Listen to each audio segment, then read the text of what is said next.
Hello, salam, necəsiniz? Keyfiniz, əhvalınız necədir? Sizə bir hekayə danışacağım. Həyat verən ağacının hekayəsini.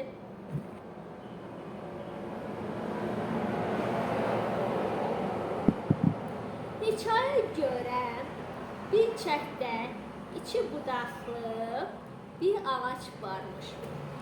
Bu ağacın bir tərəfi həyat verən meyvələri, o bir tərəfi isə zəhərli meyvələri olduğunu deyirlərmiş. Uzun illərdə heç kənddə bir insan cəsarət edib həyat verən ağacın meyvəsini dərib yemədilər. Bir müddətdən sonra kənddə bir quraqlıq başlayır. Bir damla su belə yerə düşmür, məhsul qıtlığı başlamışdı. Kənd insanları nə edəcəyini bilmirdilər və ümid olaraq həmin ağacı meyvələri yemək istəyirdilər. Amma buna cəsarət etmirdilər. Kəndin ağsaqqalı, qoca bir insanı cəsarət edib, kənd insanları o ağacın dibinə toplaşır və meyvəni dənir.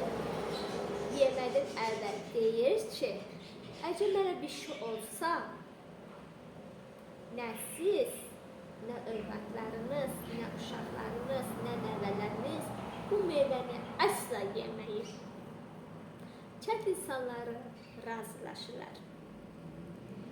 Ağsaqqalı insan meyvəni yeyir.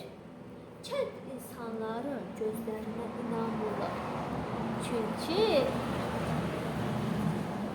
ağsaqqalı insan cavanlaşır, qüvvələşir, gəncləşir və gözəlləşir.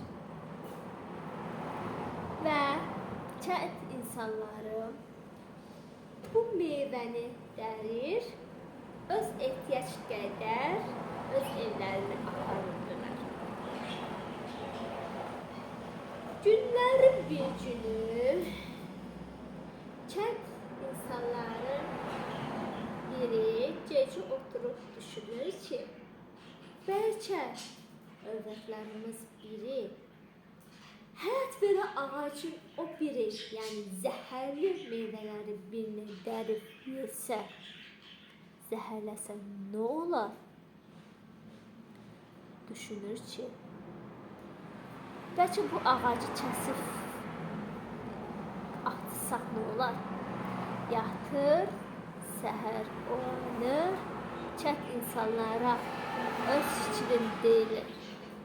Kənd insanları, hə, düz deyirsən. Onda bu ağacın həyat verən meyvələri deyil, zəhərli olan budağı kəsib ataq. Razılaşırlar. Deyirlər ki, onu gecənin yarısı heç kimsə olmadan hamımız toplaşaq. Bu meyvəni zəhərli tərəfi kəsib ataq. Gecə olur, kənd insanları ağacın zəhərli meyvələri olan tərəfi kəsir, atırlar. Səhər olur, kənd insanları o ağacın dibindən toplaşırlar. Görürlər ki, kəsdikləri budaq deyil, həyat verən budağı meyvəsi cırlaşır, balacalaşır və qurub. Budağı deyil, ağac tamamilə məhv olur, qurulur, gedir. Mən bu hekayədə bir şey başa düşdüm. Bir dənə şey. Həyat yaxşı da olduğu kimi pis də var. Yəni həyat sadəcə meyvələrdən deyil, zəhərlərdən ibarətdir. Yəni siz həyatı nə özünüzə, nə başqalarınıza, ətrafınızda insanları zəhər eləməyin. Qoy bu həyat deyilən ağacın hikayəsini sizdə ömürlük yadınızda qalsın. Yəni özünüzə də, ətrafınıza da yaxşılıq edin. Yaxşılıq edin ki, sizdən cavanlaşın, qüvvələşin və gözəlləşin. Yaxşılıq həmişə özünüz, ətrafınız gözəlləşin. Və ağacımıza, suyumuza, yəni qısacası dünyamıza qoruyaq. Çünki bu həyat geçmişimizdəki insanlarımıza əmanət ediblər. Bizdə bir gün bu gənclərə bunu yeni etməyə, həyatımıza, dünyamıza əmanət edəcəyik.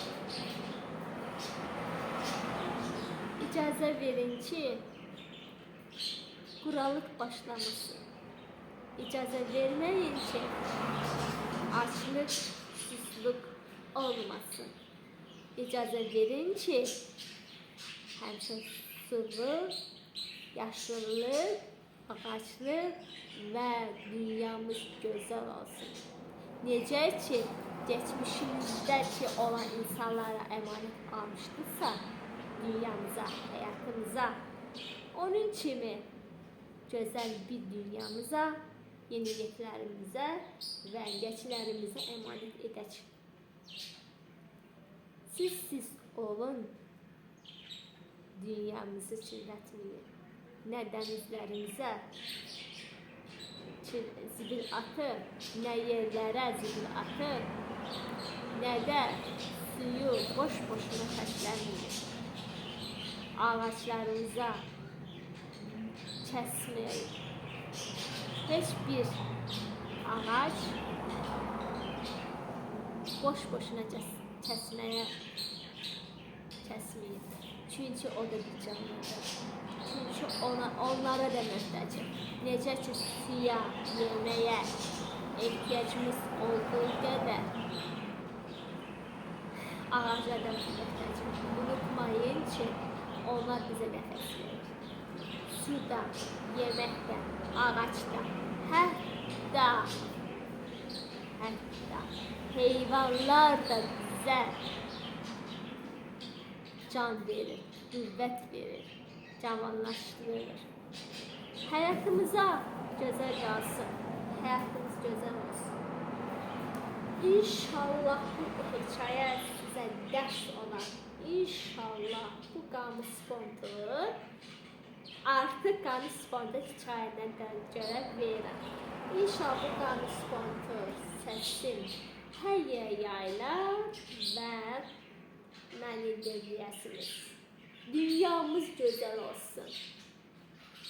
Videomu beğenmeyi, kanalıma abone olmayı, videomu paylaşmayı unutmayın. Size yaşamayın. Bye bye.